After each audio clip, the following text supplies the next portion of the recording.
സാറേ കഴിഞ്ഞ ദിവസം ഞാൻ ഇവിടെ വന്ന് ഇവിടെ വന്നപ്പോൾ സാറിന്റെ കൈക്ക് ഇങ്ങനെ സംഭവം ഇല്ലായിരുന്നല്ലോ. ഇത് ഇന്നലെ ഇതെന്ത് സംഭവിച്ചാ? ഒന്നും പറയണ്ടോ. ഇന്നലെ ഞാൻ ജോലി കഴിഞ്ഞ് ഇച്ചിരി നേരത്തെ വീട്ടിലോട്ടൊന്ന് പോയി. പോയ വഴിക്ക് നമ്മുടെ കളക്ടറേറ്റിന്റെ ഫ്രണ്ടിൽ കൂടെ അങ്ങോട്ട് പോയത്. അവിടെ ചെന്ന് പോകണ്ടല്ലോ, അവിടെ വിദ്യാർത്ഥി സമരം, പ്രകമ്പന സമരം.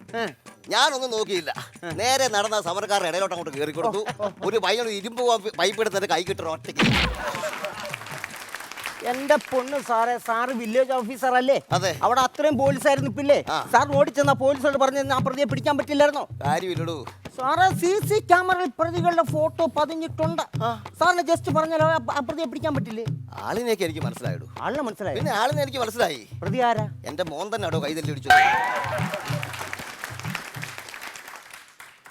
എന്റെ പൊണ്ണ് സാറേ, സാറിന്റെ മകൻ എന്തിനാ സാറിന്റെ കൈ തല്ലി ഓടിക്കുന്നത്?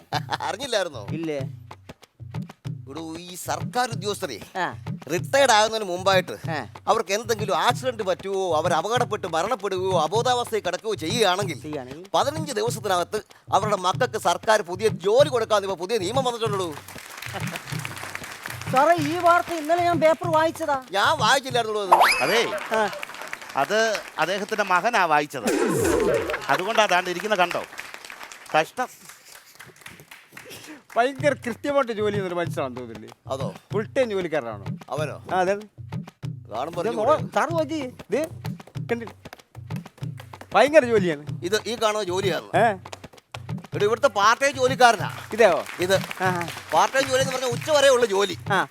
ഉച്ച കഴിഞ്ഞ് എന്തോ അവന്റെ പണിയെന്ന് അറിയാവോ? എന്താണ്? ലോട്ടറി കച്ചവടം. അതിന് നീ ലടിച്ചോണ്ടിരിക്കുക ഇവിടെ ഇരുന്ന്.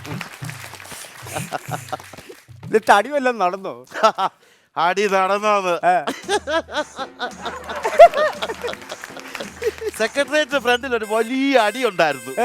ദേ ഉദാഹരണം നിൽക്കുന്നു.